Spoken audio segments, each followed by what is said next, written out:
নবীর বিবিরে আটকায়া দিল, কারণ ওই গুন্ডা বাহিনীর লিডার যিনি, উনি হলেন লুচ্চা বাহিনীর সদস্য।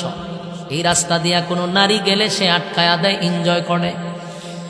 এই গুন্ডা বাহিনী যখন নারী দেখছে এই মহিলারে নিয়ে যাইতে চায়, ইউনুস নবী বলে তোমরা এই কাজ কইরো না, আমি আল্লাহর পয়গম্বর, আমার বিবি হলেন, তাই আমার বিবিরে তোমরা স্পর্শ করবা না। কিন্তু গুন্ডা বাহিনীর কথা হলো এই রাস্তা দিয়ে কোনো নারী গেলে আমরা ছেড়ে দেই না, আপনি চলে যান। পরিস্থিতি যখন খারাপ, ইউনুস নবীর বিবি ডাক দিয়া বলে, প্রাণের স্বামী, হ্যাঁ আমার 2 সন্তান লইয়া আপনি চলে যান, আর আমারে আমার মালিকের জিম্মায় ছেড়ে দেন।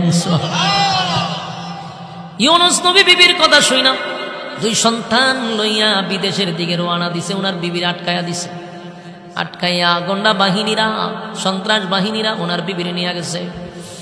আর উনি ওনার সন্তান লইয়া দেশ ছাইরা বিদেশ যাওয়ার জন্য যখন রওনা দিছে, বিদেশ যাইতে গেলে তো সাগর পথে যেতে হবে।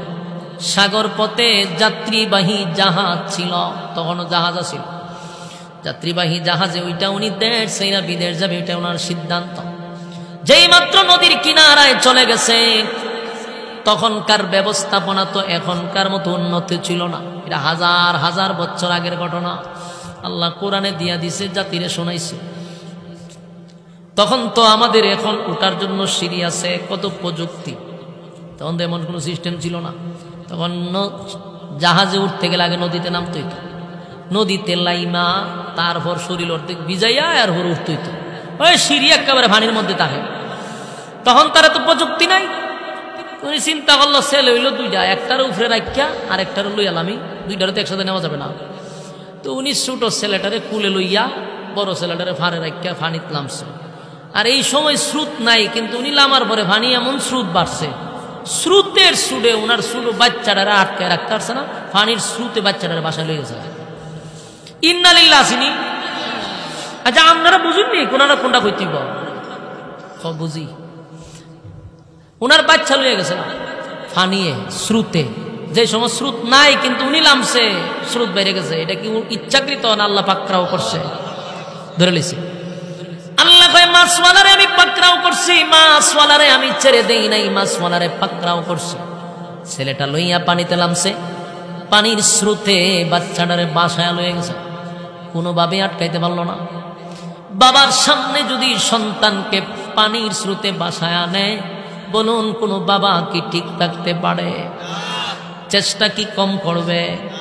উনার যতটুক চেষ্টা আছে উনি করছে, কিন্তু পারে নাই। এবার সন্তান হারাইয়া মন খারাপ করে নদীর পারে আসছে, বড় ছেলেটারে নিবে, তাকায়া দেখে বড় ছেলেটারে বাগে নিয়া দৌড় মারছে, বাগে লয়ে গেছে।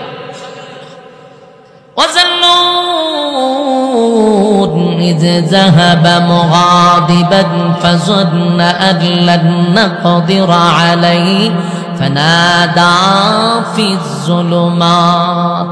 আল্লাহ কয়, মাছওয়ালার ঘটনা শোনো, মাছওয়ালার আমি পাকড়াও করছি রে, মাছওয়ালারে আমি পাকড়াও করছি, আমি ছেড়ে দেই নাই।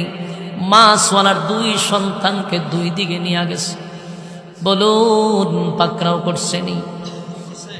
বিবিরে লইয়া গেল ডাকাইতের দলে, ছেলে একটা নিল বাগে, একটা নিল পানিয়ে। কি পরিমাণ কষ্ট লইয়া, বুক ভরা বেদনা লইয়া জাহাজে উঠছে একা একা। যাত্রীবাহী জাহাজে উঠিয়া বিদেশের দিকে রওনা দিবে, চুপ কইরা বসে রইছে। জাহাজ যখন ছেড়ে দিল, জাহাজ সাগরের উপর দিয়া চলতেছিল, মাছ সাগরে গিয়া এখন জাহাজ আর সামনে যায় না, জাহাজ খালি জায়গায় ঘুরে। ধরছিনি আল্লাহ, কথা কন্যা দি মালিক পাকড়াও করছে রে, মুসিবতের উপর মুসিবত।